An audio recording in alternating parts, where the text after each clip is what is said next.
Réserve nous droit de l'aspect constitutionnel, nous pouvons étudier further, nous réserve nous droit, porte l'affaire en cours, et possiblement jusqu'à Privy Council.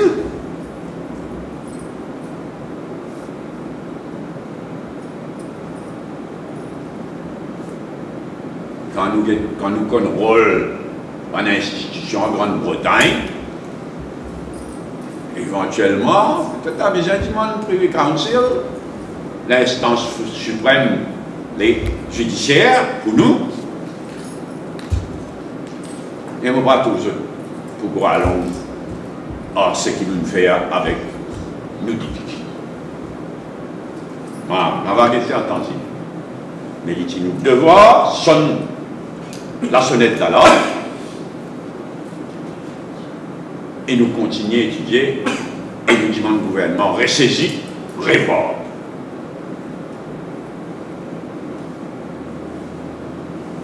Deuxième remarque, qui est pour nous aussi bien important, c'est sa cause de fusion de la Banque de Maurice et de Financial Services Commission. Nous discutons ça longuement, nous comptons totalement.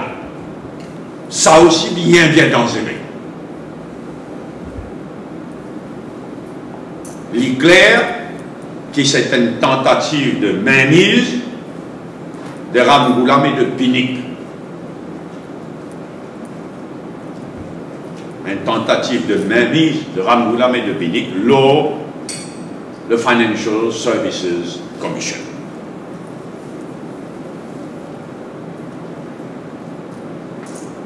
Déjà, ça est là, mais c'est tout Pinnick, servi de Bank of Mauritius, comme ça, Zouzou. Là, il est bien dangereux. Et nous avons inside information. Nous connaissons qu'il y en a derrière. Nous connaissons qu'il y a des cachets. Nous connaissons qu'il y a des escamotés. Mais comme j'ai dit, dans 6 mois, 1 an, 2 ans, peine à barrer pour pouvoir. C'est qui peut des escamotés, c'est qui peut des cachets. Pour des hauts. Alors là aussi, halte. Tchambo, halte. Pas continuer dans sa direction.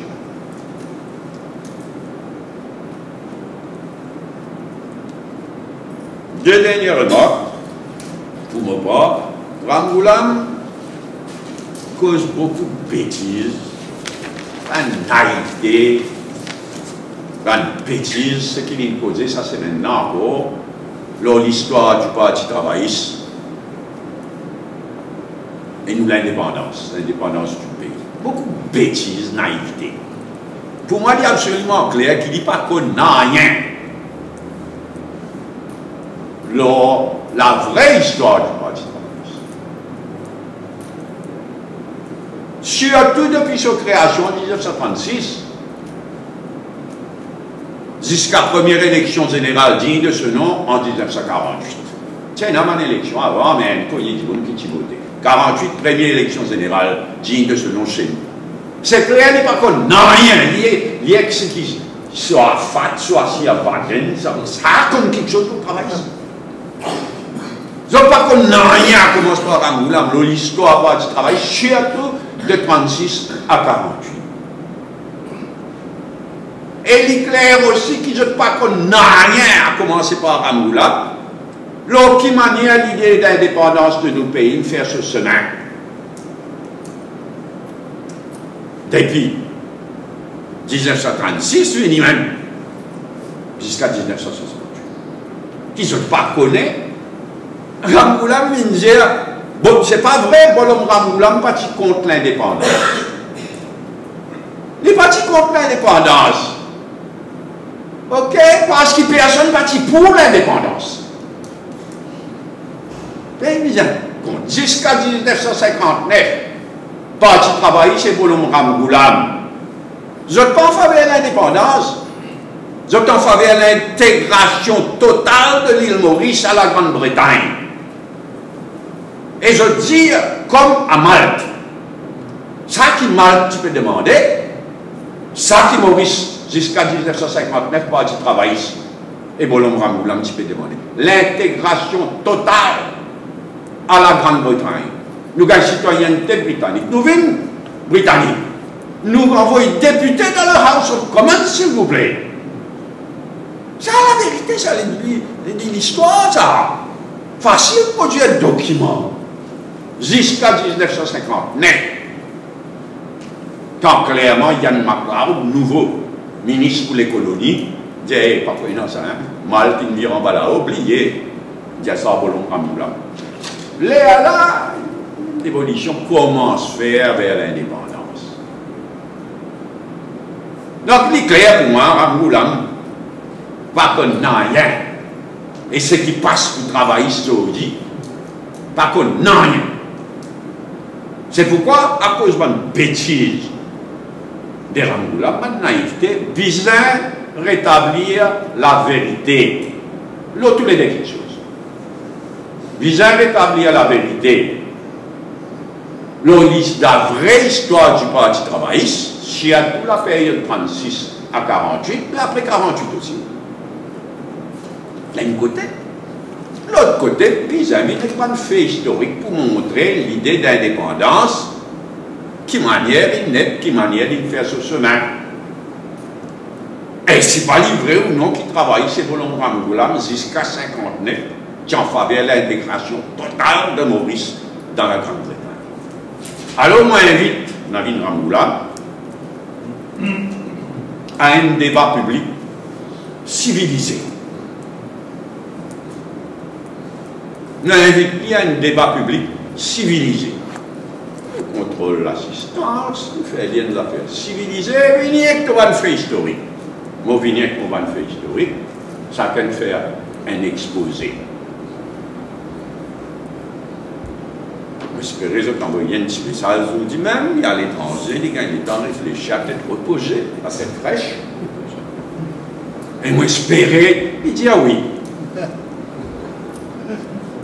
Si les amis n'ont pas dit ah oui, là, moi, vous ferez une conférence publique, débat public, sur le sujet. Et provoque un débat dans le public avec un fait, avec un document historique. Ah ben, comment nous l'avons là? Laisse-moi préciser les choses qui le leader de l'opposition. Tous les années, on est Ramgoulam en France, mal élevé, il n'est pas un homme d'État. Tout ça va en fonction, ça à Belleville, ça, que Walnagar parle là, nous qui fait.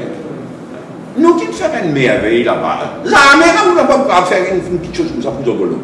Nous qui faisons ça, nous qui inaugurons. Mais il fait un travail la politique comme ça tous les ans, nous ne pouvons pas aller. Mais il n'y a rien de sacré pour Ramgoulam. Pas une fonction officielle de faire politique. Type politique sans doute.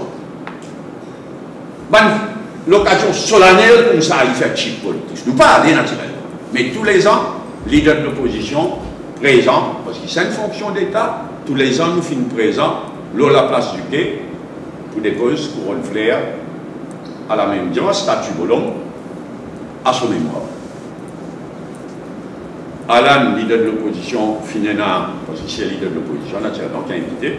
Alan, il y a une cafouillage, il y a beaucoup de différentes invitations, il participé à Belle-Rive, il participé à Samadi, mais comme chaque année, les petits poils, la place du quai, il y a un cafouillage. Donc, il n'y a aucun boycott, total boycott, pas il y a un boycott. Nous parlons d'une fonction politisée à outrance, mais de une fonction d'État, nous prenons. Dernier mort.